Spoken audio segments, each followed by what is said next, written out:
अमीश देवगन नाम का कुत्ता दल्ला भौंका। उसके बाद उसके पूरे देश से उसका पिछवाड़ा लाल किया गया। इस देश में मुसलमान और इस्लाम हमेशा था, हमेशा है और हमेशा आगे रहेगा। जिस बाप ने आपको पैदा किया, जिस भाजपा ने आपको पैदा किया, जिस आरएसएस ने आपको पैदा किया, आप उनके तक नहीं हो। वो तुम्हारे बाप में, तुम्हारे दादाओं में अगर औकात है तो इसे बदल के दिखा दें। सारे कुत्ते और वो कुत्तियां भौंकना शुरू करेंगी, कोई फर्क नहीं पड़ता है। आप लोग इसी तरह से चिल्लाते रहो, पिछवाड़े में पेट्रोल डालते रहूंगा। नमस्कार दोस्तों, मैं विनय दुबे मुंबई से। भारत में अगर आप हिंदू समाज से हैं तो आपको मुसलमानों को गाली देना जरूरी है। मुसलमानों के धार्मिक स्थलों पे अपमानजनक टिप्पणी करना जरूरी है, तभी आपको हिंदू माना जाएगा, तभी आपको हिंदुत्व से जोड़ा जाएगा, नहीं तो आपको हिंदू नहीं माना जाएगा।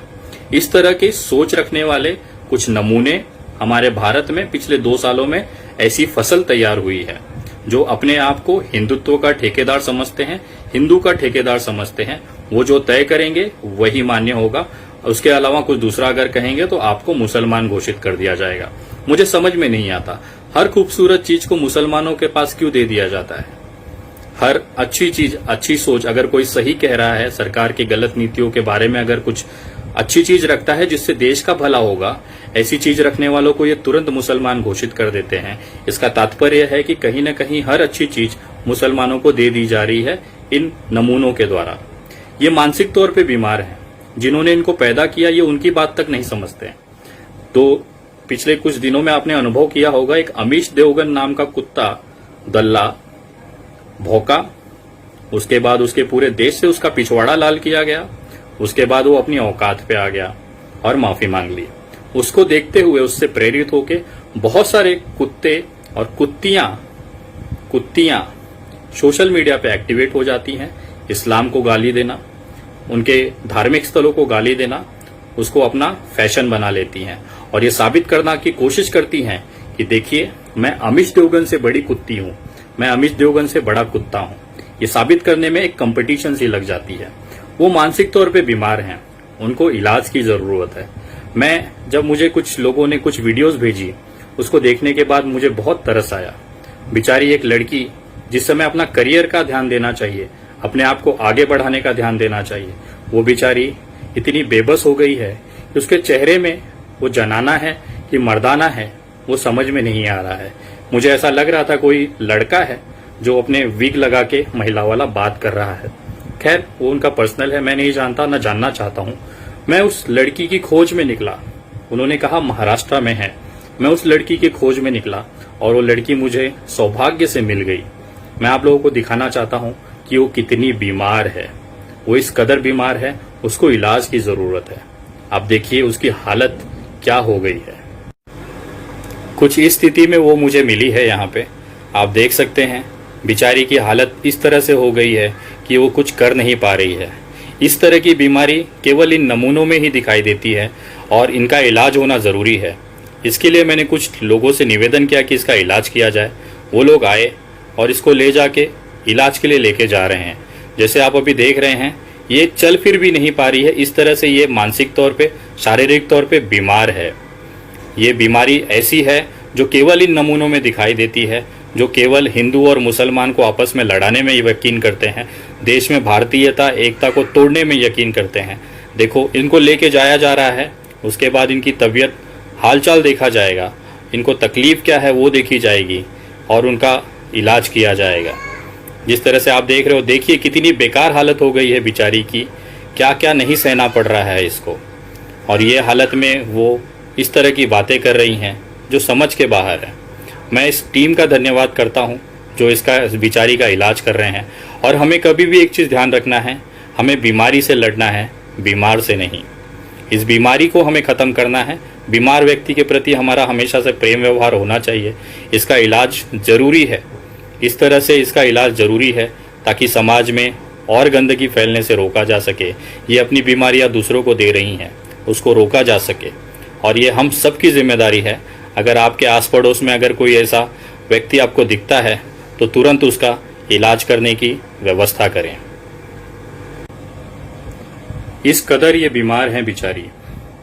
ये एक सांकेतिक वीडियो था और मैं आपको यकीन दिलाता हूं कि इस बीमारी का जो महिला जो बीमार है उसका इलाज कानूनी तरीके से भारत के अंदर, महाराष्ट्र के अंदर उसकी व्यवस्था की जा रही है ताकि ये बीमार को ठीक किया जा सके। मुझे समझ में नहीं आता, ये जिसके नाम पे ये सारी चीजें करते हैं वो खुद इनकी बातों को नहीं मानता है।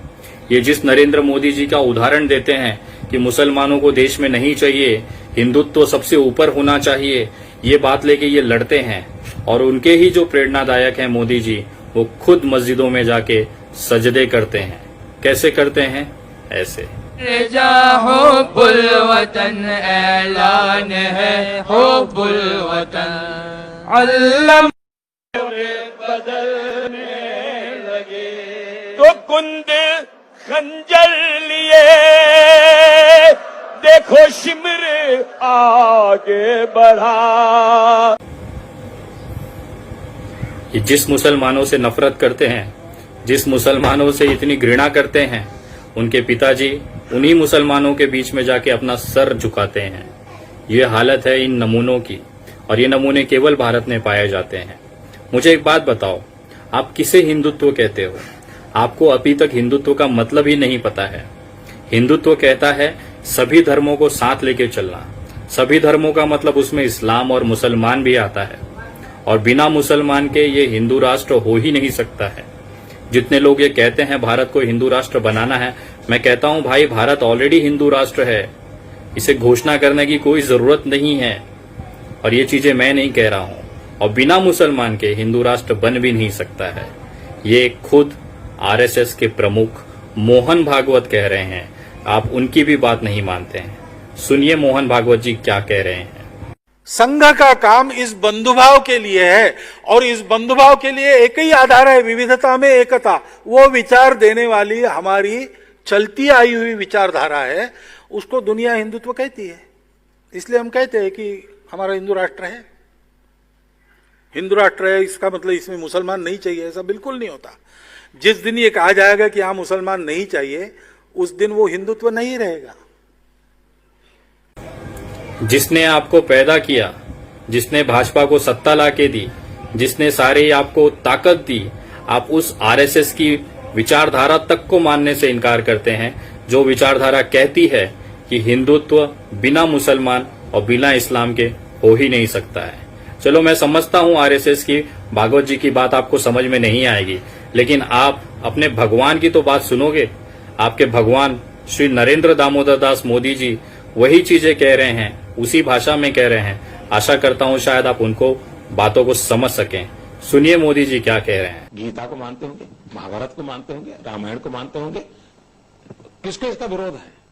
अगर कोई हिंदुत्व कहता है सर्वे अपि सुखिनः सन्तु सर्वे सन्तु निरामया सर्वे भद्राणि पश्यन्तु मा कश्चित् दुर्भाग् भवेत्, सबको सुख हो, सबको अच्छा आरोग्य हो, सबको शिक्षा दीक्षा हो, ये हिंदुत्व कहता है कोई इस देश में जो इसका विरोध करे?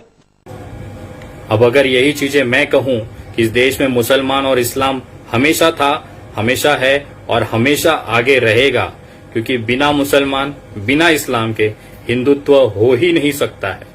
अगर मैं इस चीज को कहूंगा तो आप मुझे देशद्रोही, गद्दार, मुसलमान कह दोगे, और वही चीज अगर नरेंद्र मोदी जी कहें, मोहन भागवत जी कहें, तो उनके लिए आपके मुंह में एक शब्द नहीं निकलता है। ये आपके मुंह पे करारा तमाचा देके जा रहा हूं। आप लोग जिस आइडियोलॉजी को मानते हो, आप उनके खुद के नहीं हुए। जिस बाप ने आपको पैदा किया, जिस भाजपा ने आपको पैदा किया, जिस आरएसएस ने आपको पैदा किया, आप उनके तक नहीं हो। वो जिस चीजों को मानते हैं आप उसके एकदम विपरीत जा रहे हो। आप किसी के नहीं हो, आप न धर्म के हो, ना आप हिंदुत्व के हो, ना आप इस देश के हो। आप केवल मुसलमानों की बर्बादी के लिए काम कर रहे हो। और मैं आपको लिख के दे सकता हूं, आप एड़ी चोटी का जोड़ लगा लो, आपसे कुछ नहीं उखड़ सकता। ये देश का संविधान, इस देश का सेक्युलरिज्म हमेशा रहेगा। तुम्हारे बाप में, तुम्हारे दादाओं में अगर औकात है तो इसे बदल के दिखा दें।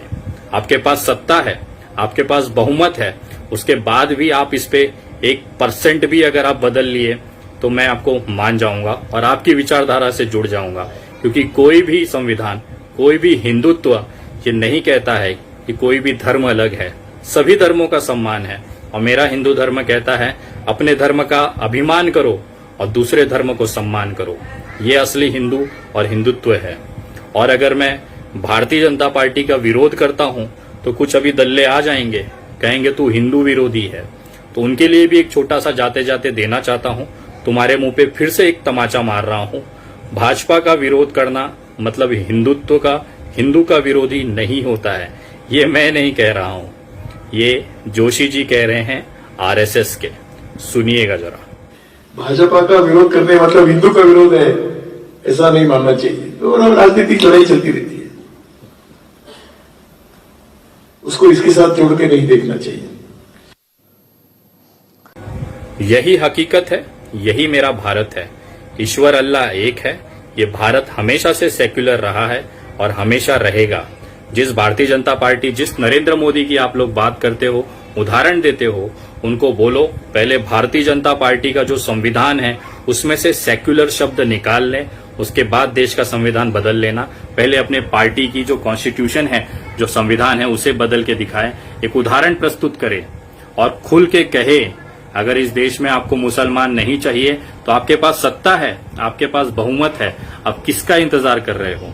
आप लोग कहें, खुल के कहें कि इस देश में मुसलमान नहीं चाहिए। इस देश की जनता तय कर लेगी, ये देश की जनता समझ लेगी कि आप लोगों का क्या करना है। बाकी आपकी मर्जी है। मैं जानता हूं ये वीडियो के बाद बहुत सारे कुत्ते और वो कुत्तियां भौंकना शुरू करेंगी, कोई फर्क नहीं पड़ता है। आप लोग इसी तरह से चिल्लाते रहो, पिछवाड़े में पेट्रोल डालते रहूंगा। जय हिंद, जय महाराज।